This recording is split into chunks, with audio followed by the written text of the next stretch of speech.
So, we've all seen what AI can do, right? It can generate these absolutely stunning images, and it can create audio that sounds completely real. But the next massive leap, the next big frontier, is getting those two things to work together perfectly, to create a video where what you see and what you hear are totally 100% in sync.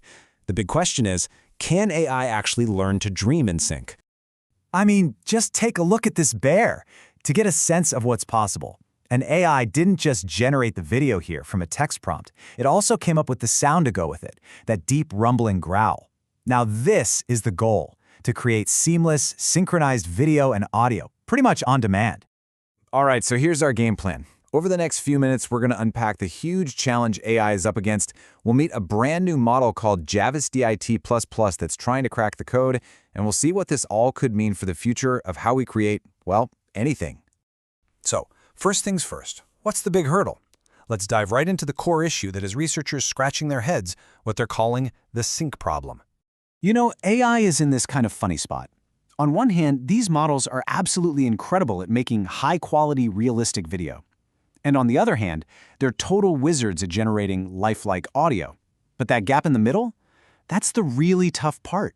Making a bird's wings flap in perfect time with the sound of those wings flapping, that is way, way harder than it sounds.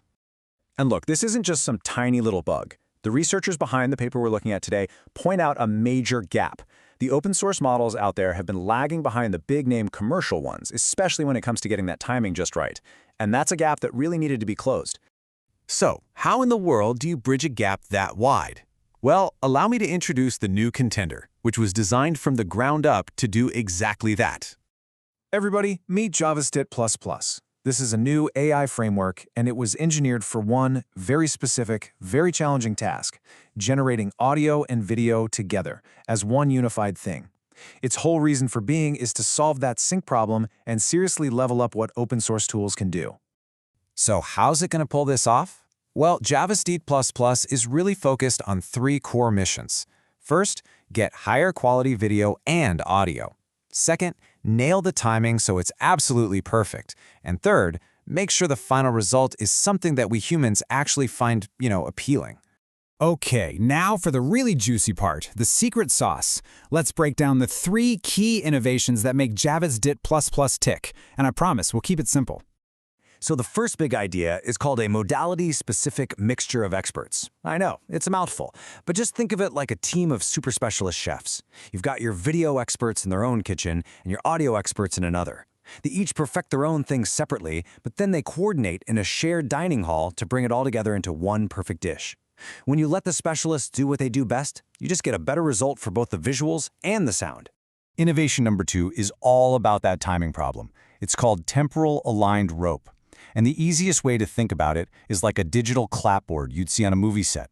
For every single frame of video, it assigns a super precise, shared timestamp to both the visual part and the audio part, basically forcing them to stay locked together in perfect time. But, it's not enough for a video to be technically perfect. It also has to feel right to us, the people watching. And that's where the third piece of the puzzle comes in: audio-video direct preference optimization. You can think of this as basically teaching the AI to have good taste. It uses what's essentially an AI focus group to watch a bunch of generated clips and then score them. This teaches the main model what we humans are most likely to prefer based on quality, timing, and just the overall vibe. So here's how that AI focus group actually works in 4 simple steps. First, the model generates a bunch of different clips from the same prompt. Step 2, those AI judges come in and score every single one of them. Step 3, a clear winner and loser are picked from the bunch. And finally, step 4, the model gets fine-tuned to make more clips that are like the winner. It's just this constant loop of getting better and better.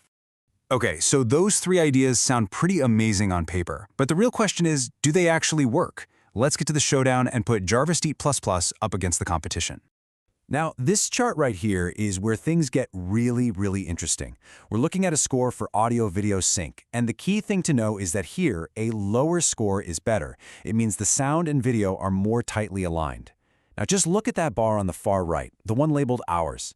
JavaSDIT++ doesn't just squeak by the competition. It gets a way lower score, which proves that its new bag of tricks is working exactly like it's supposed to. And hey, it's not just about boring charts and numbers. Just look at the sheer variety and quality here. On one side, you have the splash of a pigeon hitting the water. That's an action that lasts for just a split second. On the other side, you've got the sustained roar of a sports car flying down a track. The model handles both of these completely different scenarios with amazing realism and, most importantly, with perfectly timed sound. But of course, the ultimate test is always, what do people think?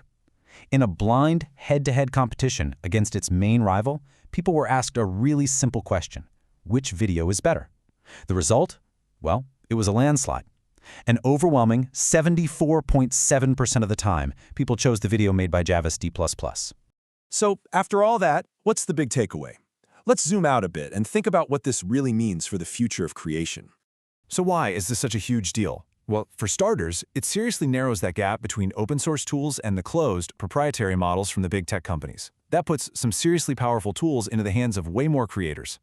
And what's really wild is how it does this. It gets these state-of-the-art results with a pretty small data set, which proves that its unified design is just an incredibly efficient and effective way to solve a really, really hard problem. You know, the creators of this model put it best themselves. They said they believe this work isn't just another small step forward, but a potential milestone for generating audio and video together, one that could kickstart totally new directions for research in this whole field. All of this leaves us standing right on the edge of a pretty fascinating new era. I mean, if AI can solve a problem as tricky as audio-video sync this well today, it really makes you wonder, how long will it be until we can generate an entire feature film with perfect sight and sound from nothing more than a simple script,